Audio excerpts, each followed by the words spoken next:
Happy Sabbath. It's a privilege to be here with you all and see some new faces. I shook your hand downstairs, but I have not asked your name. I apologize. Patty, nice to meet you. My name is Sam. So,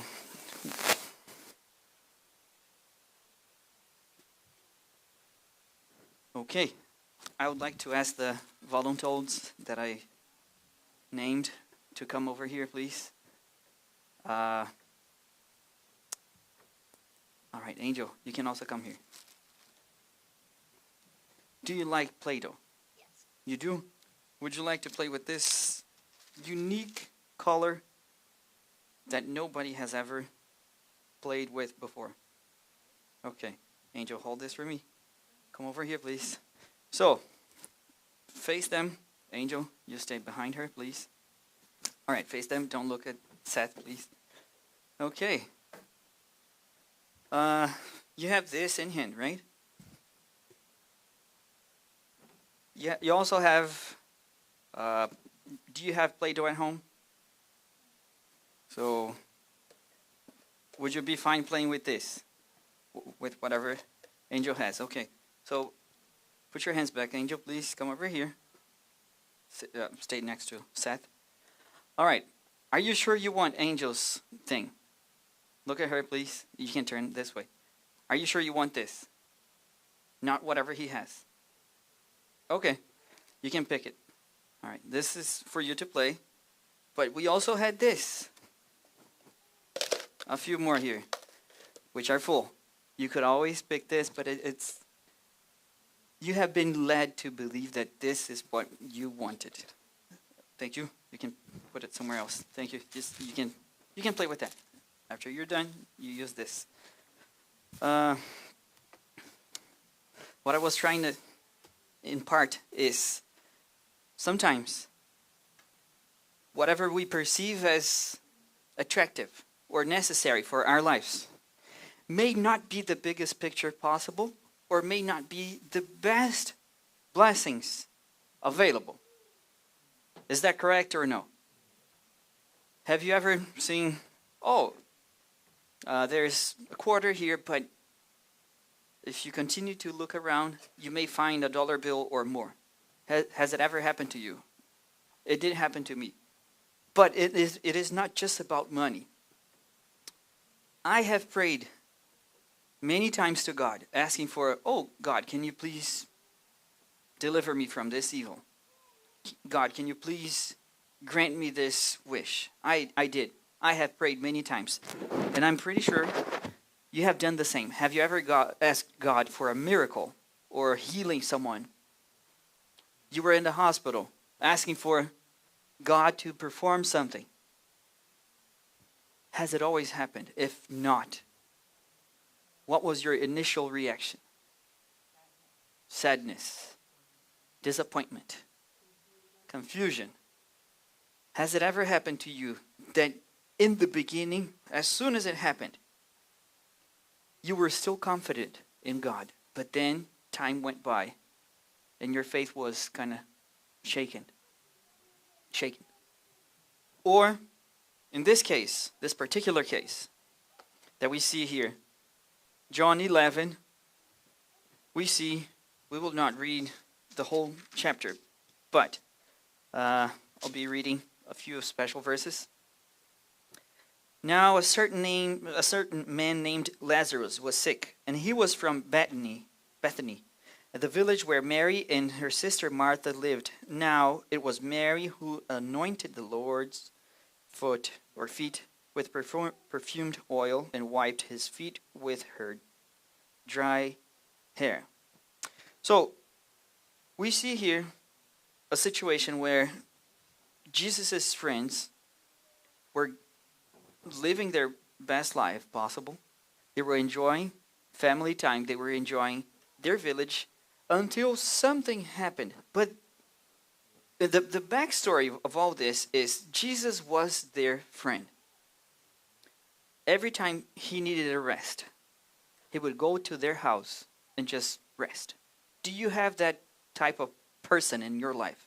Whenever you need to talk to someone, you go to them and talk to them. just to kind of get rid of all the emotions, all the stress? Do you have that particular someone? Is it your spouse or friend? Jesus was susceptible to feelings, human emotions, and perceptions. Can it be overwhelming at times? I was leading her into believing this was very unique, but she had no idea, despite the noises that I was trying to make with the little cups, that there was something much greater than whatever she was looking at. Emotions to very dark places. This week has been emotional for this country. We had a few accidents. We also, not just the concerning the country, but we lost a few people. We have people at the hospital. Sister Linda has been in the hospital for 5 days. And it has for many of us. We can get overwhelmed. We keep on asking God, please do something. Show us. Deliver us from this situation. I have to tell you this. One of the best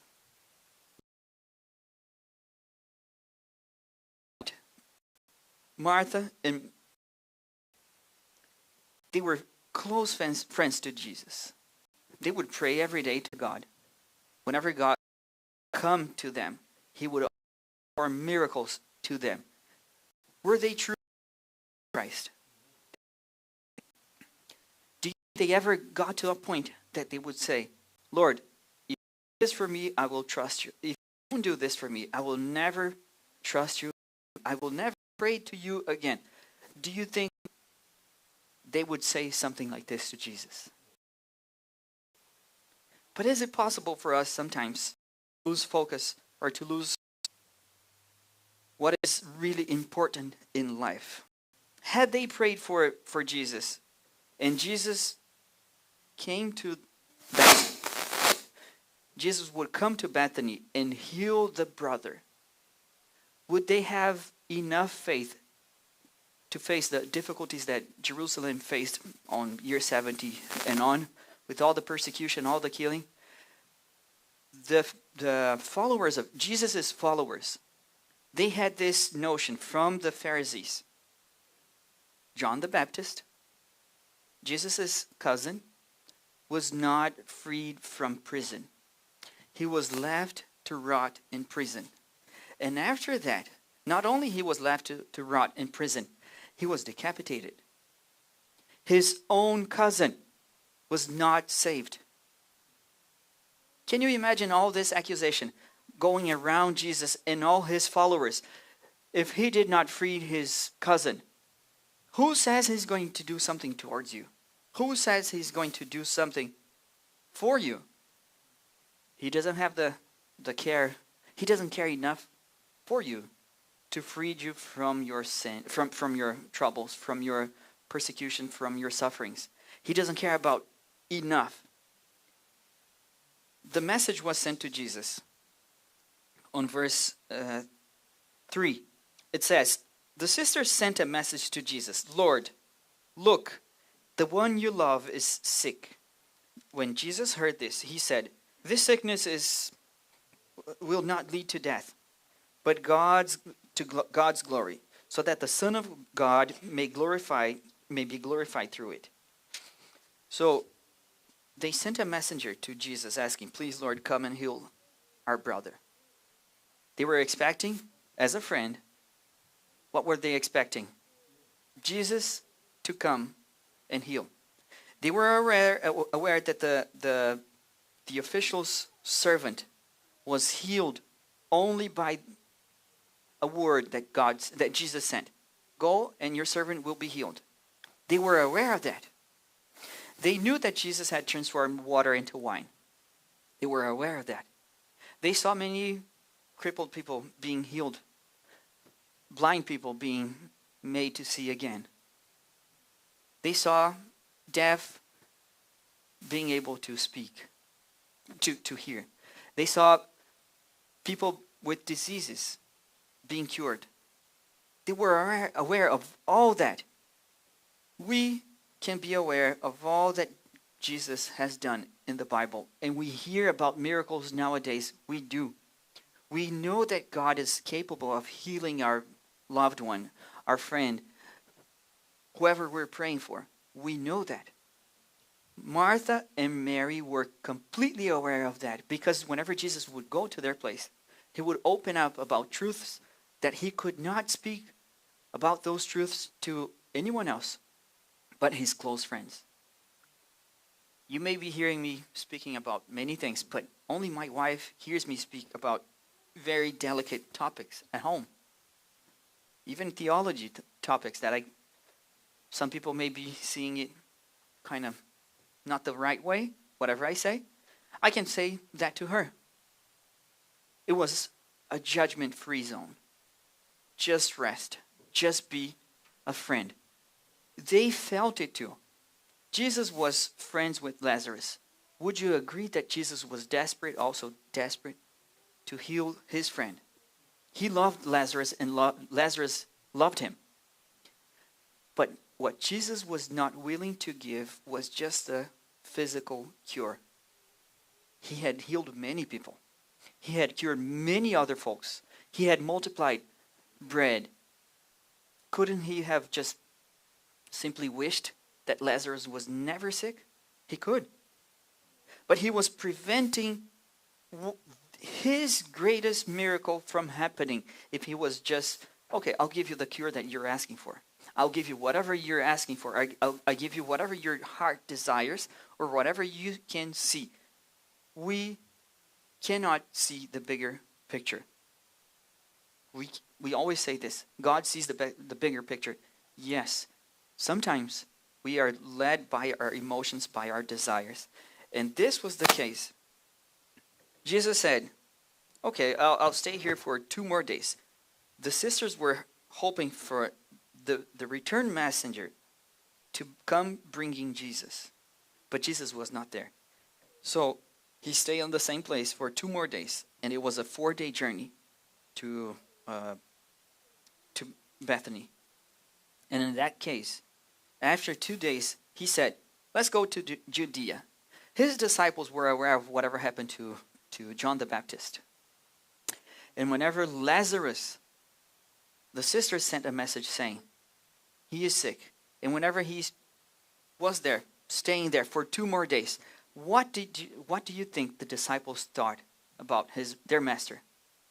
Jesus, he's your friend. He has always housed you. He has always given you food. You have rested there many times. Aren't you going to take care of your friend?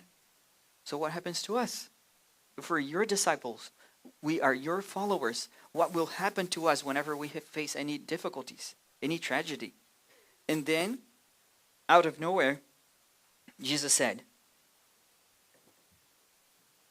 on verse 11, out of nowhere, when they were walking towards Bethany, on verse 11 he says, our friend Lazarus has fallen asleep, but I'm going there to awake him. Then the disciple said, Lord, if he has fallen asleep, he will recover. But they were not aware that Jesus was saying that he died. But for Jesus, it was just a sleep.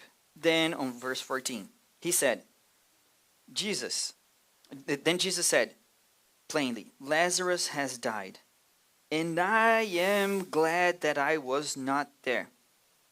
On top of the time that Jesus took to go from wherever he was to Bethany, he said, I am glad I was not there. He died, and I am glad. Can you imagine someone saying this about a friend? And what kind of friend he would be? Jesus saying that to the disciples they had their questions, their doubts, and their sufferings because they also were close to Lazarus. I cannot imagine what was going through their minds at that moment. But I do imagine, I know what it's like to pray for someone's healing, and you only see the person decaying and then dying. We have this experience from one of our districts. He was his name was Hinam. He was an incredible person. He was very participative. He was on top of everything that was church related. He was the head elder for that church. He was part of evangelism. He had 2 beautiful daughters, a wife. And at the beginning of the year, he was not feeling too good, but he never cared about that. On July, he started having problems. So he went to the hospital. When he went to the hospital and did his exams, he had metastasis from the top of his head to the sole of his foot. Everything was covered. All the bones were taken by cancer. No, it wasn't on July. It was September. Could he have saved himself if he had gone earlier to the hospital? Maybe. But on September, we started going to his home. We started praying. We started being, the whole district, 21 churches were praying for that particular man. And having a family, of course, the family was always praying. We would go to his home, visit with him, pray with him. And we were very confident that God would do something. But on December 24th to 25th, we got a call saying that he passed away. He died. We were confident because we were seeing him recover. He was showing signs of recovery. He was energized. He was happier. He was not feeling pain anymore. Whatever he would relate to us. But that caused us not to question God's purpose. But it did cause us to tremble. And I would never say to you, why are you questioning God? Because sometimes we do question God. God, why did you allow this to happen to someone that serves you? Why did you allow this to happen to someone that is completely surrendered to you? I have no other means of asking for favors other than you. You are my God. Did Mary and Martha had any other means of asking for cure to someone else other than Jesus? Could they go to the Pharisees and ask for cure? No. And they saw, even from a distance, they saw their brother laying in bed. At some point, they were hopeful and trusting that Jesus would show up and cure him. And you pray and pray, as they did before. You pray and pray for someone, and you see them decaying up to the point of death. And they die. What happens to your faith? What is your reaction to this situation? It is never easy. It is never an easy task to talk about that for me, because I also deal with emotions. Of course, I'm still human. But the moment you're praying for something to happen and it does not happen, it is the same reaction that we see here on verse 17. When Jesus arrived, he found that Lazarus had been in the tomb for 4 days already. On verse 20. So when Martha heard that Jesus was coming, she went out to meet him, but Mary was sitting inside the house. Take a look at this reaction. Martha said to Jesus, "Lord, if you had been here before, my brother would not have died." Her first reaction was to what? Question Jesus. Can you relate to this? Lord, I trust you. Why couldn't you do this for me? I have asked you many times. I have faith. At least I think I do. But why didn't you do something for me? It's so easy for you to just, okay, sickness, disease, be gone, be healed. It is simple for God to do that. or to prevent someone from sickness or diseases. But whenever she looked at the master again, her demeanor changed.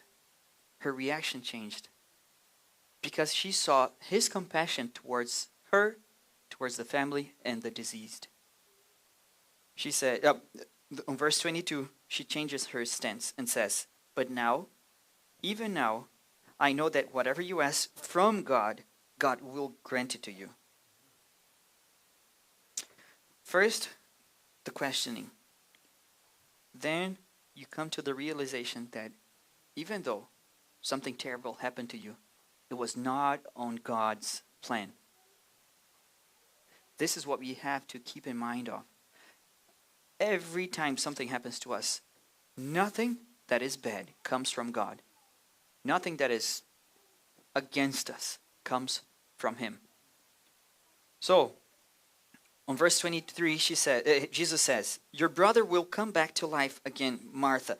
She just said, "I fully trust you. Whatever you ask to God, He will give it to you." She just said it.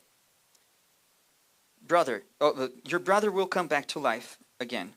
Martha said, "I know that he will come back to life again in the resurrection of the last day." Jesus told her, "Martha, you're not hearing me. I'm not talking about the last day. Didn't you say, whatever I ask God, He will give it to me? You just said it." Sometimes, the biggest opponents of our own personal faiths are ourselves. She was saying, "I trust you completely." But then, right after, she said, "I know that it's not now that it's going to happen. I have been to many funerals. My wife prefers not to be there, but as part of the job of being a pastor, you have to go." Can you imagine how many times I stepped inside a place, the funeral home or the place that they are holding the funeral, and I pray to God, "Please, Lord, resurrect this person." I prayed with all my heart, and it never happened once. But I think I do pray with all my heart.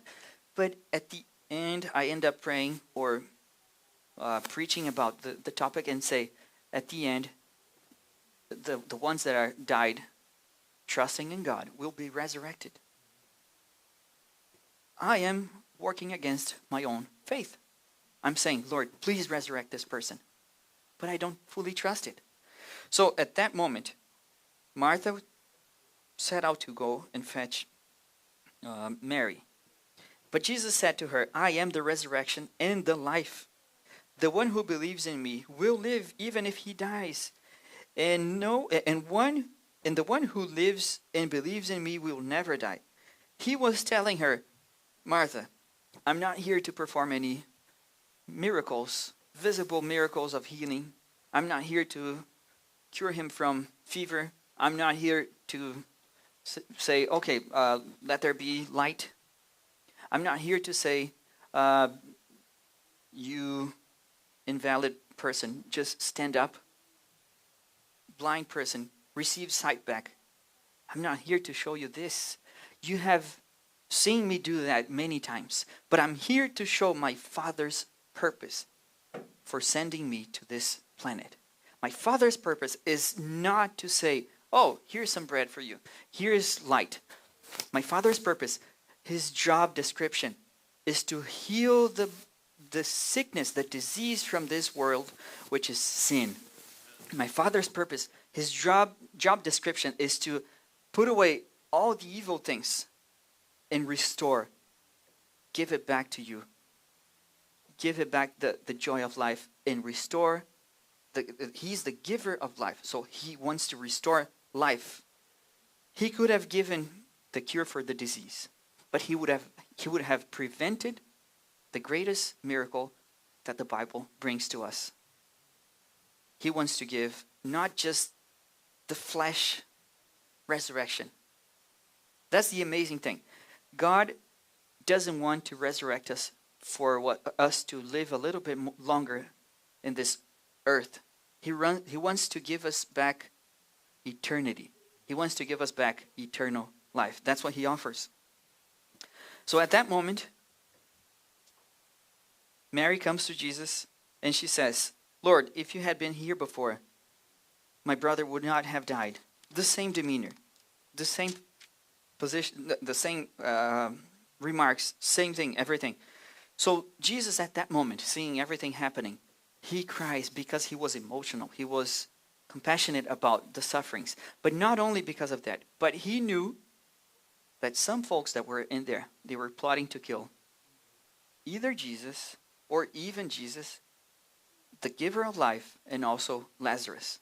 Can you imagine trying to kill the giver of life, the one that can resurrect whoever he wants to?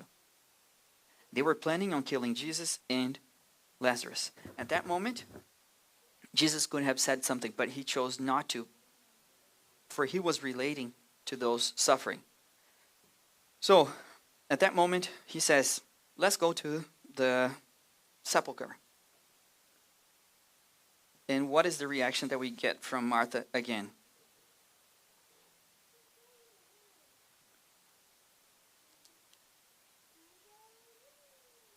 So, on verse 39, Jesus said, take away the stone. Again, we see from Martha that just said, whatever you ask from God, it will happen to you. So Martha says again, Lord, by this time, the body will have a bad smell because he was buried 4 days ago. Martha, didn't I tell you that if you believe, you will see the glory of God? At this moment, Jesus is not saying, oh, I cannot move the stone away. I cannot obliterate it. I'm saying it takes you to trust my word. He could have said simply, angels, just move the stone away. But he asked the human agent, get the stone, put it to the side. It is not just because he needed it. It is because he wanted the human agent to say, okay, Lord, I know that he is diseased for 4 days. I know that he is decaying. I know that there's no chance for him to be living inside there. As the Pharisees would say to Jesus' followers whenever he resurrected Jairus' daughter, they would say, no, she wasn't dead. She was just sleeping. As he said, she was sleeping. Or the son of the widow that he just encountered when he was walking. He saw that the son's funeral, and he resurrected the gentleman. So the Pharisees would also say, he did not resurrect anyone. They were just sleeping, and he woke them up.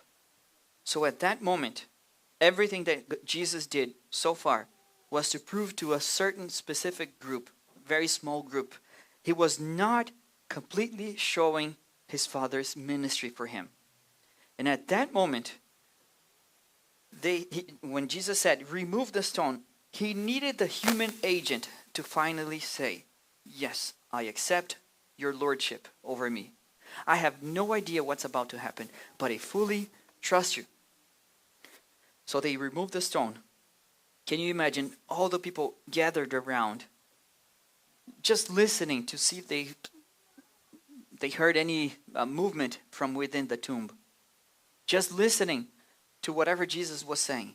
All those people were either questioning Jesus' method or divinity.